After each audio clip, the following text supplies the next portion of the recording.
Programme let's talk اور میں ہوں انجم رضوی. خواتین و حضرات, یہ پروگرام لائیو آپ کی خدمت میں پیش کرتا ہوں اور اس پروگرام میں آپ بھی بذریعہ ٹیلی فون شرکت کر سکتے ہیں. جو بھی گفتگو ہو رہی ہے, اگر اس میں اپنی رائے دینی ہے یا میرے معزز مہمان سے بات کرنی ہے تو آپ ہمیں ٹیلی فون کر سکتے ہیں اور ہم آپ سے بات کر کے بڑی خوشی بھی محسوس کریں گے اور آپ کا ان پٹ بھی لیں گے.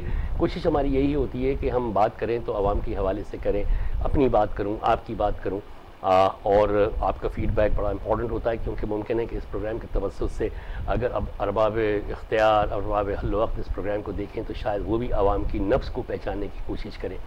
بہت سارے سوالات میرے ذہن میں ہوتے ہیں, بہت سارے آپ مجھے ای میل سے بھیجتے ہیں, میرے ذہن میں کافی سوالات گردش کرتے ہیں اور اس حوالے سے میں اسٹوڈیو میں کسی نہ کسی محترم شخصیت کو بلاتا ہوں اور ان سے موضوع گفتگو ہمارا رہتا ہے. آج کل کے حالات ہی رہتے ہیں ظاہر ہے, اور پروگرام کے ختم ہوتے ہوتے ہم کوشش یہ کرتے ہیں کہ اگر ہم کسی نتیجے تک نہ بھی پہنچ سکیں وقت کی تنگی کی وجہ سے, تو کم از کم ہماری سوچ کے زاویے جو ہیں وہ درست سمت کی طرف گامزن ہو جائیں.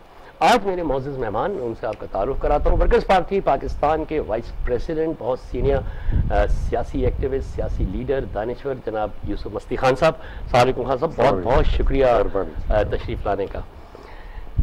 یوسف مستی خان صاحب, آپ نے سیاست کے بڑے جیسے کہتے ہیں نا گرم و سرد دیکھے ہیں اور بہت اونچائیاں نیچائیاں ہر چیز کو بڑے کلوزلی دیکھتے ہیں, مطالعہ بھی آپ کا ہے, انالیسس بھی آپ کرتے رہتے ہیں. شروع میں کرنا چاہ رہا ہوں اسی کراچی سے. یہ جو کراچی میں اس وقت جو ہو رہا ہے, اب کچھ لوگ کہتے ہیں کہ یہ سیاسی پارٹیز ہیں, اس کی اسٹیک ہولڈرز, ان میں آپس میں اختلافات ہیں. سیاسی پارٹیز کہتی ہیں کہ نہیں, یہ کوئی ایک تیسرا ہاتھ ہوتا ہے جو آ کے ہمارے اندر اختلاف پیدا کرنے کے لیے آگ و خون کی ہولی کھیلتا ہے. حکومت صرف رپورٹیں ہی طلب کرتی رہتی ہے. جب بھی ایسی بات ہوتی ہے وزیر داخلہ صاحب فوراً کراچی پہنچتے ہیں اور اس کے بعد وہ یہی کہتے ہیں کہ اس کی اجازت نہیں دی جائے گی اور بڑا رینجرز کو گولی مارنے کا حکم سب. لیکن ہم یہ دیکھتے ہیں کہ کچھ عرصے بعد یہ شہر جو ہے وہ ٹھنڈا پڑ جاتا ہے, پھر کسی ایشو پہ شروع ہو جاتا ہے. کہ کراچی واقعی کسی انارکی کی طرف بڑھ رہا ہے؟ انارکی کی طرف بڑھ چکا ہے جی. بڑھ کیا رہا ہے, بڑھ چکا ہے. مجھے بڑے دکھ سے کہنا پڑ رہا ہے کہ شروع میں جب 1947 میں یہ ریاست بنا, اس ریاست میں جو اپنی ڈائریکشنز لی ایک نیشنل سیکیورٹی اسٹیٹ کی, اس میں ظاہر ہے جب نیشنل سیکیورٹی اسٹیٹ بننا تھا تو اس ریاست نے کچھ نفرتیں بھی پیدا کی. مطلب انڈیا کے خلاف نفرت ہو گیا, ہندو کے خلاف نفرت ہو گیا. تو آپ دیکھیں گے چلتے چلتے یہ نفرتیں جو انڈیا اور ہندو کے خلاف شروع کی گئی تھیں, وہ جب ایوب کے دور میں آئے 58 میں اس وقت پھر وہ اندرونی نفرتیں بن گئیں قادیانی اور مسلمان کا, کہ قادیانی کافر ہیں, فلانا ہے. بڑی لڑائی جھگڑے بھی ہوئے. لیکن خوشی کی بات یہ تھی کہ اس زمانے کی جو لیڈرشپ تھی بڑی پائے کی لیڈرشپ تھی جی. اس میں برداشت بھی تھا, اس میں پولیٹیکل نو ہاؤ بھی تھا, اور وہ پولیٹیکل جوائنٹس آپ اس کو کہیں, کیونکہ وہ اس پچ پہ پالیٹکس کر کے آئے تھے جہاں انگریز سیاست کرتا تھا, انگریز کی مخالفت وہ کرتے تھے. تو انگریز کی مخالفت والی سیاست میں کچھ اصول تھے, جمہوری اصول تھے. تو اسی لیے انہوں نے وہ سیاست یہاں بھی اپنایا. سارے نفرتوں کے باوجود انہوں نے کوشش کی کہ بھئی یہ جو چیزیں آگے نہ بڑھیں, اور انہوں نے پھر انٹریکٹ بھی آپس میں کیا. اگر کوئی لیفٹ کا تھا اور رائٹ کا تھا, لیکن انٹریکشن ان کا آپس میں رہا. پھر 58 کے بعد تو سارے پارٹیز کا رخ جو ہے وہ جمہوریت کے لیے ہو گیا اور ڈکٹیٹرشپ کے خلاف ہو گیا, اور ایک جمہوری تحریک تھی جس میں پھر سب اکٹھے ہو کے موومنٹ میں تھے, اسٹرگل میں تھے.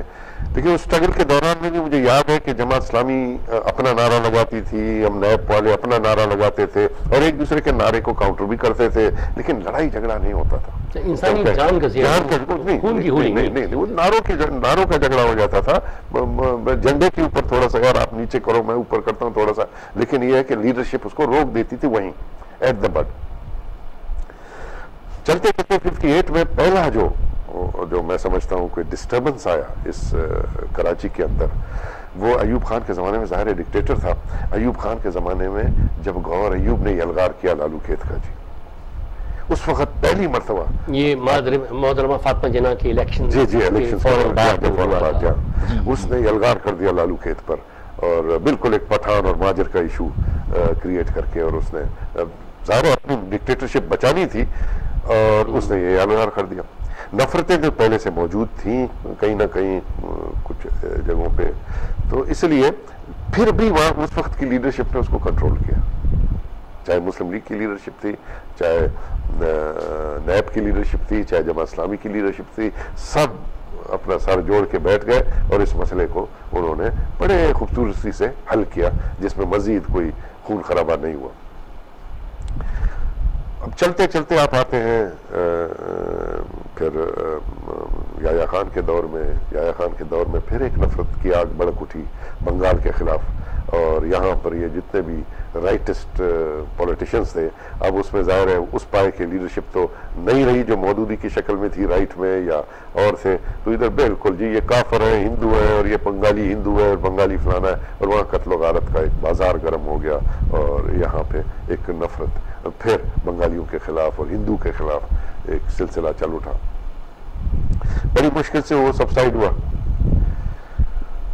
اس کے سبسائڈ ہونے کے بعد پھر ظاہر 70 کا دور تھا. 70 کے دور میں پھر جو آرمی ایکشنز ہوئے بلوچستان میں, جو قتل و غارت ہوئی لوگوں کی, اور جو ڈی پی آر کے تحت جو ملک کو چلایا گیا, اور پھر جو کوشش کی گئی کہ جی یہ روس کے ایجنٹ ہیں, یہ ہندوستان کے ایجنٹ ہیں, جو نیب کو یا لیفٹ کو کہا گیا, اور پھر ان کو غداری کے کیس اور یہ سارے چکر چلتے رہے. لیکن پھر بھی لیڈرشپ جو تھی وہ چونکہ ولی خان کے پاس تھی, بیزنجو کے پاس تھی, تو انہوں نے چیزوں کو اس نفرت کے نیچ کو اس حد تک بڑھنے نہیں دیا, بیٹھے رہے.